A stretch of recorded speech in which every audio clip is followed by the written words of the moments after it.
Well, good day once again. Didn't introduce myself at the beginning, not that that matters, but I would like to meet you if we have not yet met. My name is Brad. I am one of the pastors here, and if you're here for the first time or we haven't had a chance to meet, I'll be in the plaza area out here, and I sure would like to meet you. Or if you're at home and we haven't had a chance to meet, we still find that from time to time there are folks that have only joined us online. And so if that's you, drop me an email, brad@copperhills.org, and let's see if we can find a safe way to do coffee or something like that. So I would love to meet you too. So the last several months, we have been looking at the eyewitness story of Jesus' life through the eyes of Peter and likely recorded by his friend Mark. So if you want to follow along today and open up your phone, a tablet, or you've actually brought a paper Bible, there are such things.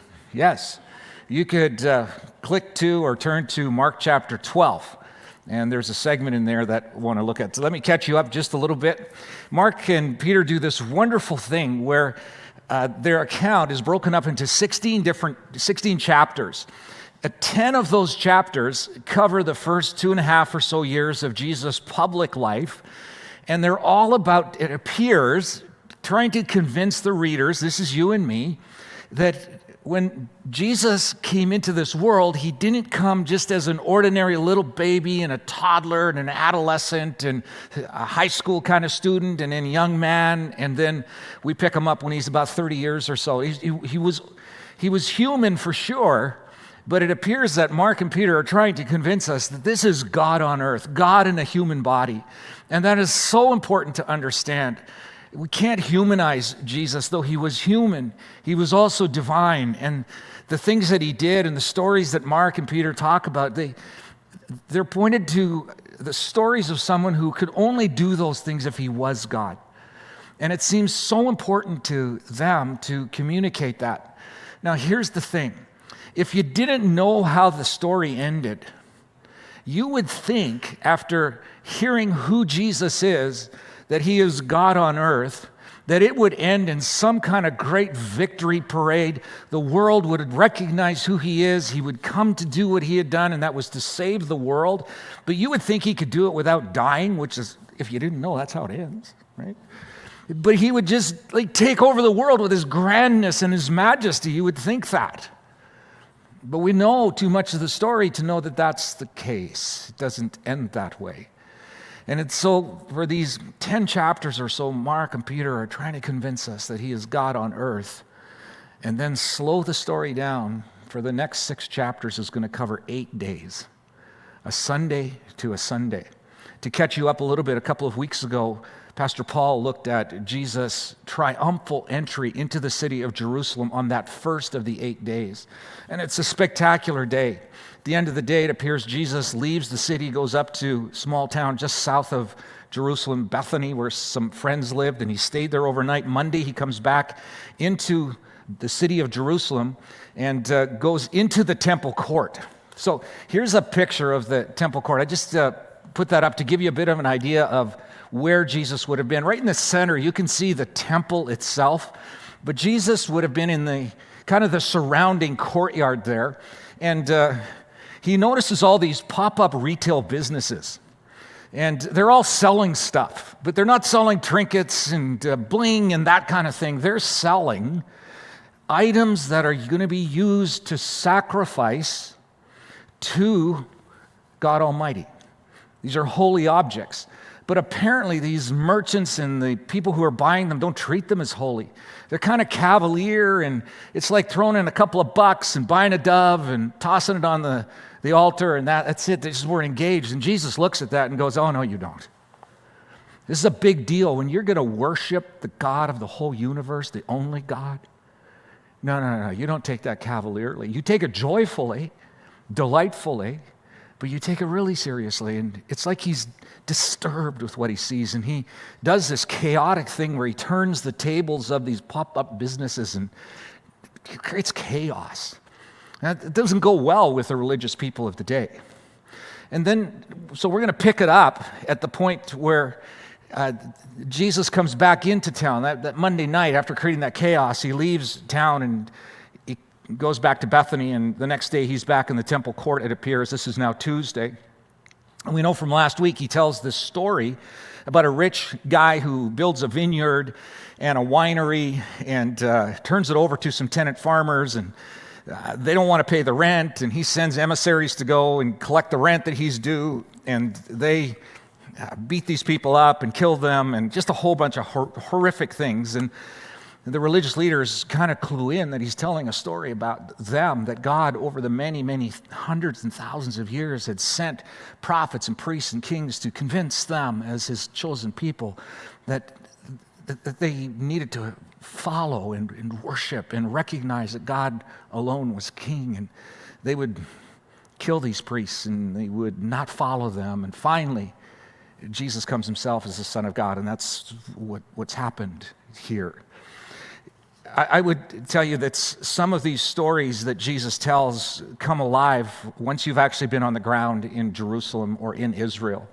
And this is like a sidebar. Later this year, we're hoping to take another group of people. We've done this one time before.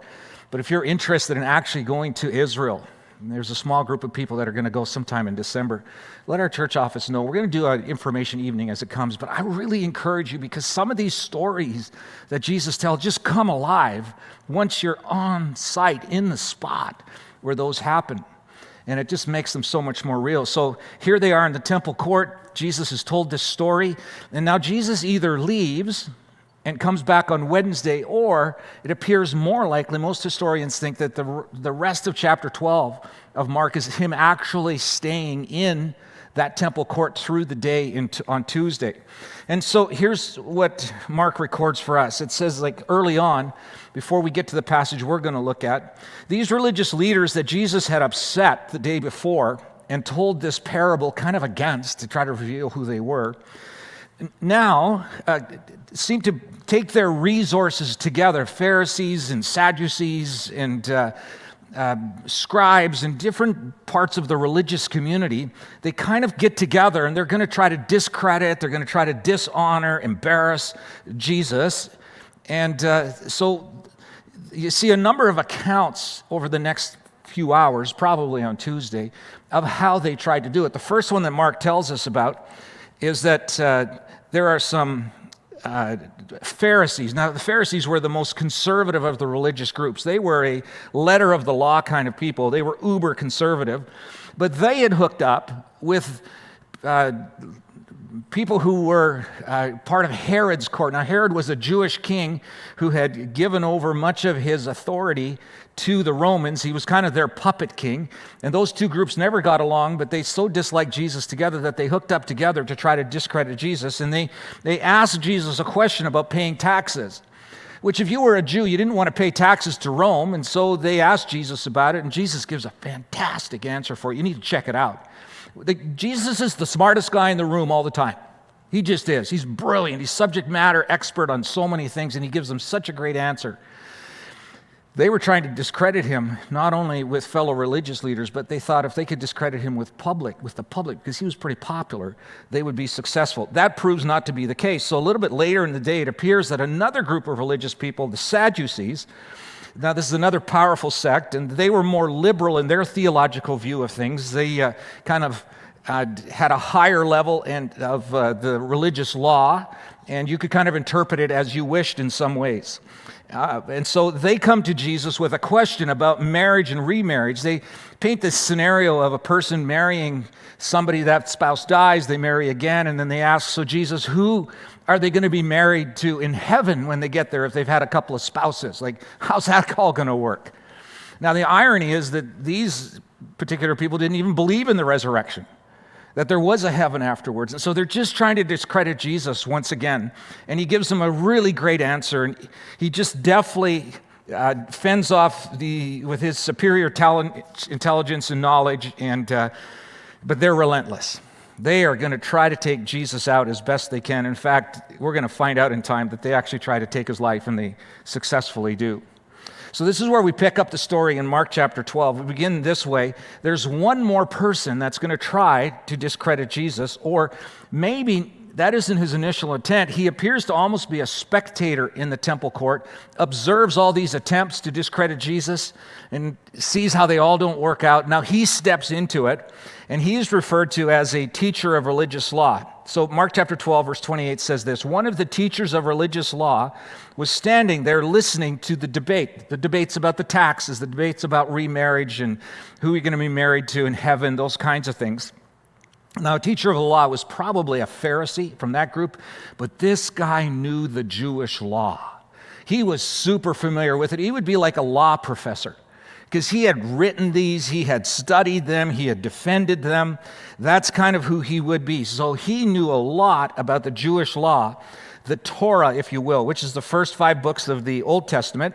And this is where the commandments are kind of presented. You know the commandments. There's 10 of them, right? There's actually more than that. There's 613 of them altogether. Plus, there are another 1,500 interpretations or clarifications of those laws. In fact, this guy might have written some of them. So he's brilliant. He knows exactly what the law says. And he engages Jesus in a conversation that was a contemporary conversation of Jesus' day. This wasn't like out of the blue. This question that he's going to ask Jesus was something that was being asked in the culture of the day. This is what he asks Jesus. In the next verse he says, he realized that Jesus had answered well those previous questions, so he asked a question that was being asked by other people. Of all the commandments, which is the most important?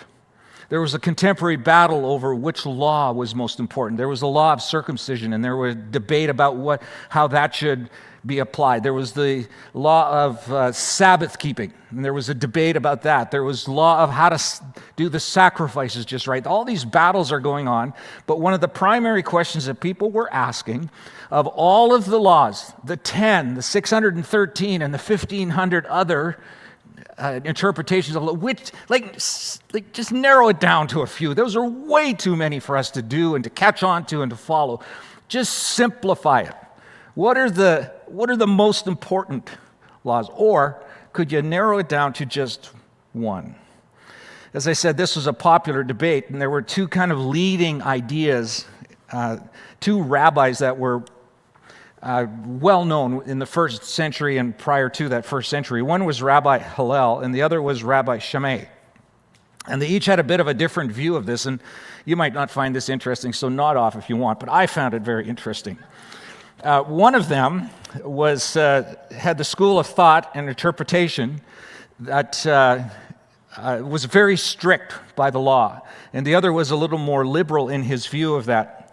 The historical account is told in the first century of a Gentile man who wanted to convert to Judaism. And so he goes to each one of these rabbis and he asks them a question. And that kind of conversion from being a Gentile to being a Jew was not all that uncommon. And so this particular individual, the story goes, that he wanted to know which one of the 2 rabbis had the right take on what was essential to become a Jewish person. So he went to the first rabbi, Rabbi Shammai, who thought his argument was ridiculous, and chased him out of his house with a stick, and he was gone. Then he went to Rabbi Hillel, and he said, which is the most important? And this is what Rabbi Hillel said to him: what is helpful to you, do not do to your neighbor, which would be a fellow Jew. That is the whole Torah. The rest is an explanation of this. Go and study it. It was a common question, and this is the question this religious teacher of the law asked Jesus. Look at what Jesus says to him. Jesus says this. Jesus replied, the most important commandment is this: listen, O Israel, the Lord our God is the one and only Lord, and you must love the Lord your God with all of your heart, all of your soul, all of your mind, and all of your strength. No surprise for him to hear this. However, this was surprising. The second is equally important. Love your neighbor as yourself. No other commandment is greater than these. Now, many of us are so familiar with this passage, there's not a lot of shock to it, and it barely lands for us, but it would certainly have landed for this teacher of the law. Here's why. The first part, love the Lord your God, was recited, and it was no surprise that Jesus would state that. It had been recited over and over again for actually thousands of years. It had a common name. It was called the Shema, which means to listen up. And that's how it starts. Like, listen up. Hear, O Israel. It comes from a passage in Deuteronomy chapter 6. It says this, listen, O Israel, the Lord is our God. The Lord alone. And you must love the Lord your God with all your heart, all your soul, and all your strength. And the guy, when he hears it, he must have gone, well, of course. We know that. We say that all the time. But nobody in recorded Jewish history or writing had ever linked the neighbor love idea with love for God. The closest scripture that anyone had recorded or was there was part of the 613 commands, where Moses in Leviticus 19 says, do not seek revenge or bear a grudge against a fellow Israelite, but love your neighbor, that fellow Israelite, as yourself. I am the Lord. Now, it's there, it's a law, but love for God and love for neighbor are not connected. This is what it meant. You could consider yourself good with God and not care very much for people around you. You could say, like, I do all of the Jewish religious ceremony, I follow the law, if you're a male, I've been circumcised, and I follow the Sabbath rules, do all of those things, but I hate Palestinians. You could do that. You could say, I'm tight with God because look at all I do, the religious things that I do, but I do not like that noisy Muslim neighbor beside me. I don't. When we traveled to Israel a couple of years ago, our guide was a Jewish man, and he had just moved into the walled city of Jerusalem. And he was the patriarch of his family. There was like, I think, 140 or so family members. And so he had moved them all into a compound. And what he didn't know when he moved in was that right beside him was a mosque. And if you're familiar with the Muslim religion, 5 times a day, they recite certain religious codes and creeds over a loudspeaker. The whole community can hear it. First night that this happens, Tony is not very happy with this, so believe it or not, he takes a gun and he shoots out the speakers. He does that. Well, that's not just going to be like tolerated. So the mosque puts up new speakers. A couple of days later, he's had enough of the chanting again. He shoots them out again. Happens another time. He can't win that battle. So finally, he puts triple pane windows in every window of his home to try to deal with it. It would be like that. It is, I can love God, I can be tight with God, but I don't have to love other people. This had never been put together again like Jesus puts it here. It's like he ties those two together and says, you can't actually. It's not possible to love God and not love your neighbor, which, by the way, your neighbor in this case, he would have spoken in the first century, is not just someone who has the same color, the same religion, the same values, the same, delightful personality. Doesn't work that way. It would be similar to you and I saying, look, God and I are tight. I've said yes to Jesus, and I'm pretty faithful going to church, and when I go to church, I engage in the activity. It's not just routine for me. I contribute some finances, and I serve, and I think Jesus and I are pretty tight as a whole. But I work with the most irritating people on the planet, and I don't like them. I don't like being with them. I've got a neighbor that plays his music loud every Friday, and I would like to go shoot his windows out. And Jesus would say, it doesn't work that way. It doesn't work that way in my kingdom. Because the truth of the matter is, for what Jesus does for the very first times, he says, this love for God is best revealed in this love horizontally. He ties these two together. Up to this point, it was a horizontal or a vertical love for God, and the horizontal was optional. Good idea, but optional. Jesus now puts them together and says, you cannot separate those in my kingdom. could be said like this: love for God is best illustrated, validated, and authenticated not by religious activity, but by love for others. Jesus is exposing a myth and a lie that God and I can be good and at the same time be at odds with someone else. And really what he's saying, if you want to know as one measure of how you and God are doing, look at how the horizontal relationship is doing. In just a few words, Jesus has reduced all the Jewish commands to two and then linked them together. Love God and love people.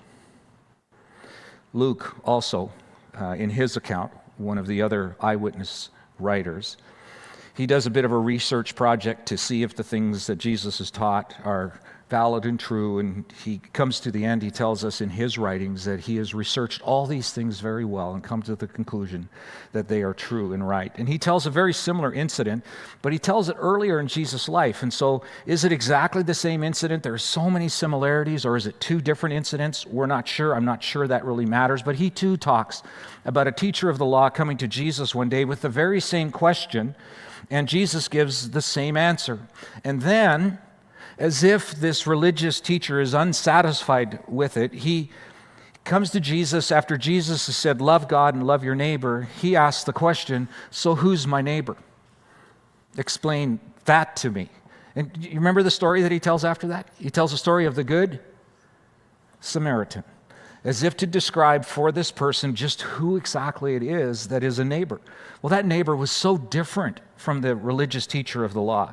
He was not the same faith. He was not the same values, didn't have the same interest, didn't have the same background and history and ethnicity, and everything really would have been different about him. But this is precisely who Jesus is trying to say, that's the mark. That's the measure of your love for God, is your love for the neighbor. It was not someone who was like you, nor someone who likes you, or you naturally like, but it's anyone who has a need that you can meet. Jesus is pointing to a brand new way that he would speak about again. He speaks about it probably on the Tuesday, maybe the Wednesday, but probably the Tuesday. But Thursday, he comes back to this subject matter again. He speaks to it one more time. And this time, he talks about this strange new idea for the 12 people that are gathered around him around a dinner table. They again bring up the subject of commandments, but he says, I want to give you a new commandment. Not 10, not 613, not even 2. I'm going to give you a new commandment, singular, a singular new commandment. He picks up this idea, and this is what he says to them seated around the table in John 13:24. He says, so now I'm giving you a new commandment. The word new here, if you want to pick it up, it's a new kind. It's unprecedented. It's never been heard before. It's uncommon. It's the first time it's being unwrapped. Well, what was that new commandment? He goes on to say, he said, love each other. And there's crickets around the table. This is not unusual for Jesus to say something like this. It sounds exactly like what Jesus had said before, to which he would say, I'm not done yet. Just wait. Here's the rest of what I want to tell you. Love each other just as I have loved you. You should love other people. There it is, guys, seated around the table. I loved you so much that I left my divine glory behind in heaven. I came to live with you, and I came to love you.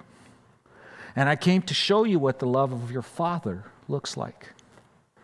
And the way that I am trying to convince you of that is not just by telling you about it, not just by you observing the tight relationship I have with the Heavenly Father. I'm trying to show you what God's love is like by loving you. And what's about to come down in the next 24 hours is going to shock you with how much I love you.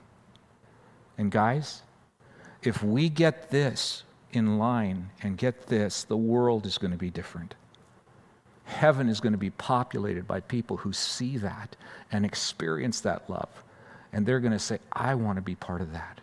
I want to have that love for other people as well.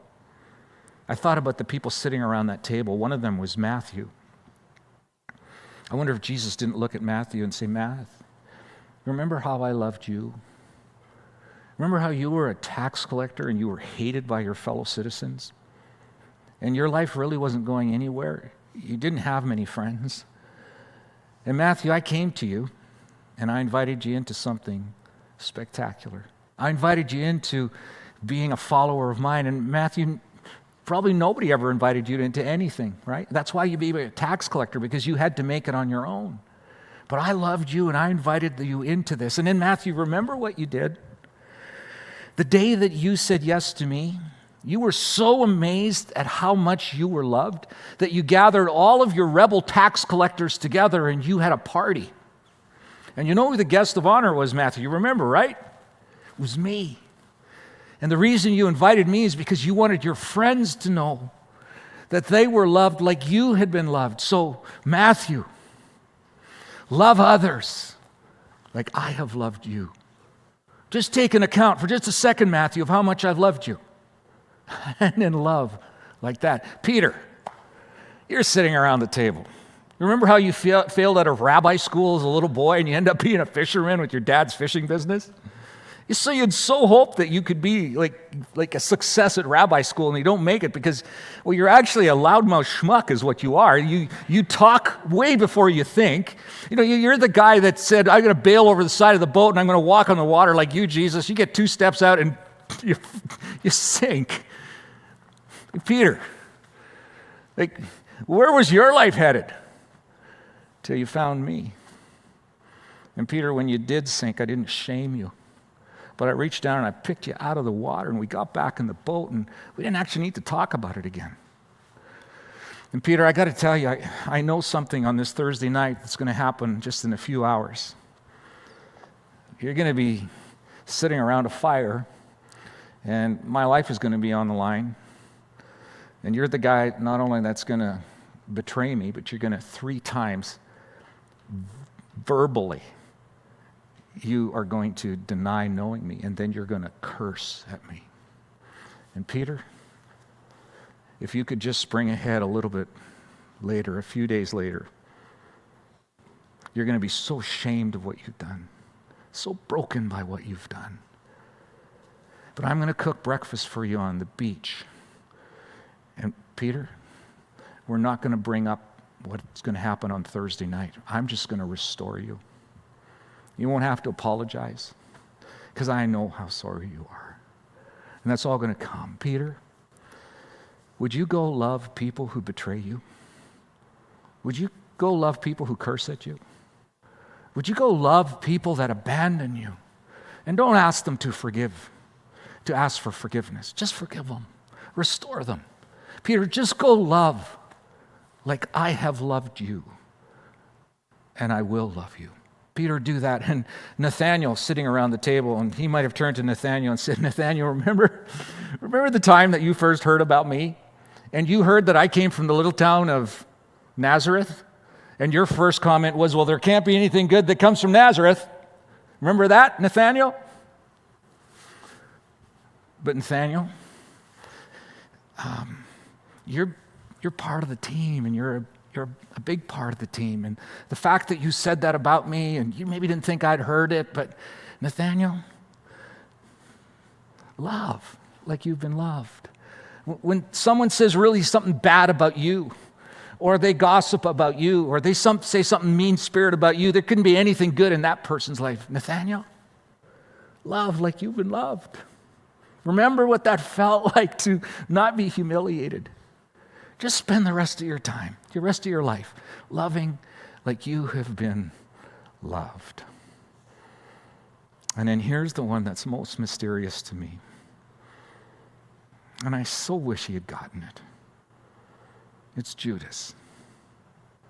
He's sitting around that table. And here's the thing. I think Jesus knew the moment he picked Judas to be on his team, what Judas was going to do.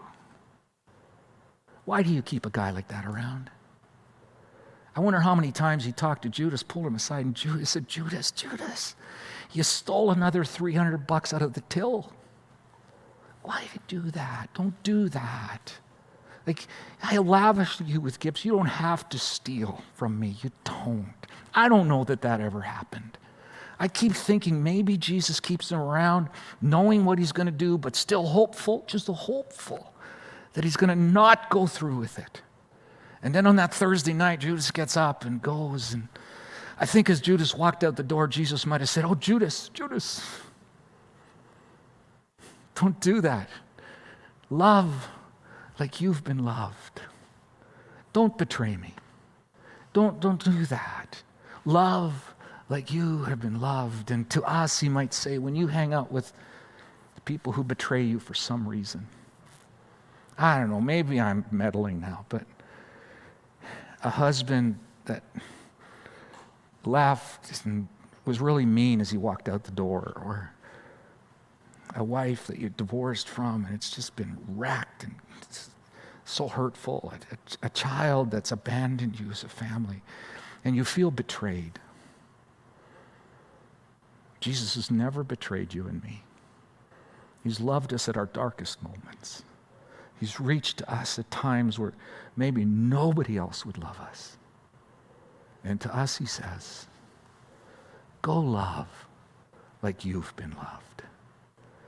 And if you will love like that, those that have hurt you, those that have lied about you, those that have disappointed you, those that have betrayed you, all of those things that happen to us in real life, if you'll push pause on that for a second and do an inventory not of what's been done to you, but do an inventory of what Jesus has done for you, how he has loved you. Go love like that. Go love like that. You know where you get the power to do that? Not just by trying hard, but by humbly admitting to Jesus how hard it is, to which he says, I know. I have been there. I've done that. And you're the person. But I love you. And I'll give you the strength, and I'll give you the vantage point. Will you humbly lean on me, and together, the love that you have for the unlovely will reflect the love that you have vertically and have received, and the world is going to clamor to be part of the kingdom of God. There's somebody that started to get that in this story, and it's this religious leader. Verse 32 says, the teacher of religious law replied when Jesus said what he said, "Well said, teacher. You have spoken the truth by saying that there is only one God and no other. And I know it is important to love him with all my heart and with all my understanding and all my strength, and to love my neighbor as self." He put those together for the first time. This is more important than to offer all the burnt offerings and sacrifices required in the law. Realizing how much the man understood, Jesus said, "You are not far from the kingdom of God," or how the kingdom works. One day, I want to find out what happened to that religious teacher of the law. I wonder what he did the rest of his life. Who did he love like he had been loved? I love the fact that Jesus, for the first time, ties our vertical relationship to our horizontal. In fact, you want to know how much you understand the love of Christ? Look at how you love people around. So Jesus, you're so brilliant in what you teach. You're brilliant in how you live it out yourself. You don't just stand from a place of like an ivory palace and look at us and go, like love. No, you actually show us what love is, and you say, now, you go live like that by the power that I give you. Jesus, would you breathe through each one of our lives, convict us by your Spirit where that is not yet our reality, and make us simply willing to start with, to love those who are hard to love, who have hurt us, betrayed us, denied us, walked away from us, and to find ways by your Spirit and by his power to love like we have been loved. We need your help with that, Jesus, and we'll trust you with that. Amen.